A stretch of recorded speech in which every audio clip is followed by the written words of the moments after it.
Welcome and thank you for watching this Inside Emerging Markets video. Today we're going to be talking about conducting investigations in the Middle East and some of the challenges clients face in this region. I'm Hannah Bradshaw. I'm a Senior Associate in the Regulatory Compliance and Investigations Department at NRF Middle East. With me now is Orlando Vidal. Orlando heads up the RCI Department in the Middle East for NRF, and later we'll be joined by Lolan Sagamosis, who's an associate in our team. Orlando, let's start with you. You and I, over the years, have conducted multiple investigations where not only a client is facing a regulatory action by a particular regulator, but we've also advised them to conduct a parallel internal investigation. If that wasn't enough, those clients are often facing civil litigations as well. Can you talk us through some of the challenges for those types of matters and what we've seen before? Sure. Of course. It's public knowledge, following recent DPAs and verdicts in the Petrofac and Airbus matter, that the US DOJ, UK, SFO, and other prosecutors are becoming more active in robustly investigating and prosecuting allegations of bribery and corruption that occur in this region. What we've seen in the past happens a little like the domino effect. The regulator opens an inquiry, often following whistleblower allegations of bribery in the Middle East, for example, and shortly after, the company decides to conduct a parallel investigation to try to get on top of the issues and understand what's happened. Civil litigation can also arise in the midst of these investigations as a result of the misconduct, or even be the propeller for the DOJ investigations. Our advice is almost always that a company should conduct a parallel investigation when a client is facing a regulatory investigation. We don't often get any resistance from companies with good corporate governance, as they want to understand what's occurred themselves and whether the allegations are true and how to avoid history repeating itself. When you have two parallel investigations running, privilege becomes an essential consideration. You need to understand what can and can't be revealed to the regulator, how to protect privilege in an investigation, and how to manage communications. When dealing with cross-border investigations, some things can be acknowledged as privileged in one jurisdiction, but not necessarily in another. You need to establish early on who the client is for the purpose of giving and receiving legal advice, as this doesn't, again, necessarily extend to the company as a whole.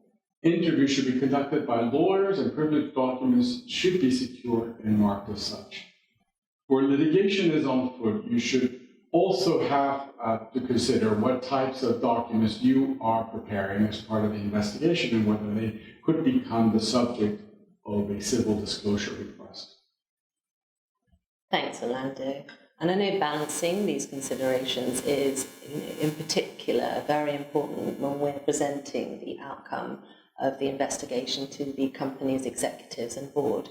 And Lolan's going to say more about that shortly. I do think one thing that is quite unique to this region, at least when we compare it to the UK and the US, is the treatment of whistleblowers here.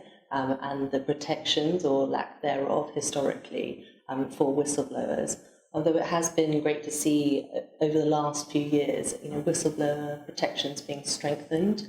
And I think this has come along in alignment with the region's employment laws, matching the global best practices.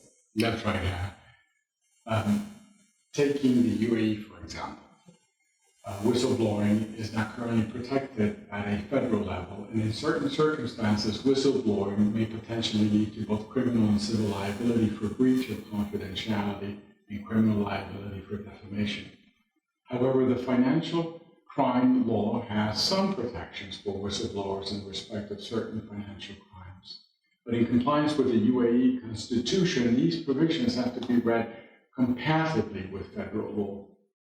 While there is an obligation to report criminal activity, under the Penal Code, whistleblowing is still rare, and we have seen that employees can be more reluctant to blow the whistle than, say, they may be in the US. In the event a whistleblower discloses confidential information about his employer to any regulatory authorities or even to the police, not only may he or she be in breach of their employment contract, but they also may be in breach of the law. The whistleblowing could be considered a criminal offense for a number of reasons. Under the Penal Code, it is an offense for an individual who is entrusted with secrets through his employment subsequently to disclose those secrets. In addition to the criminal liability, a company may view any disclosure as a breach of the Civil Code, which may result in the company filing a civil suit against the whistleblower for damages. There is also the added concern for would-be whistleblowers here that they may be accused of committing crimes connected with defamation. Defamation is, of course, a criminal offense under the UAE Penal Code. Now, Leland, let's talk about the use of WhatsApp as a business tool in this region. Certainly when I got here 7 years ago, I don't think I really knew what WhatsApp was, and I certainly couldn't imagine how widely it was used in a business context here. Can you talk to me about some of the challenges we've encountered when conducting internal investigations and clients use WhatsApp a lot? Certainly. Well, as you know, the DOJ has emphasized the need for companies to capture and provide so-called ephemeral communications, such as those on WhatsApp, as part of an investigation. And that is even more important in this region, where, as you rightly mentioned, WhatsApp is routinely used for business communications. In most of our investigations in this region, we had to image and comb through mountains of emails and other hard copy e-data.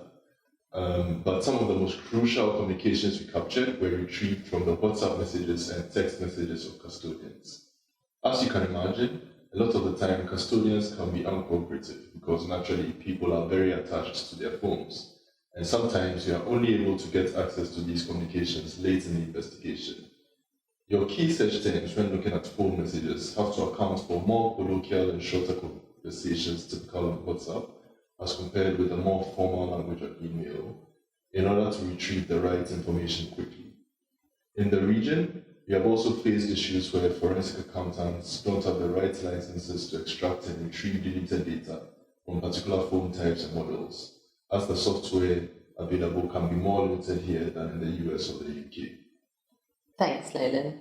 I talked earlier about some of the challenges we face when presenting the outcome of an investigation and the different sensitivities. Can you briefly explain some of those to us and what we've encountered in the past? Yes. So the choice of the medium to provide findings can be heavily impacted by simultaneous DOJ inquiries and civil litigation. More often than not, when this is the case, we present our findings to the company orally and limit the number of people with access to any presentation aids or written material to ensure that the documents can benefit from attorney work product protections. Another challenge occurs in the remediation phase when communicating the severity of compliance issues and individual responsibility to executives of the company. What we see a lot in this region are issues caused by distributors.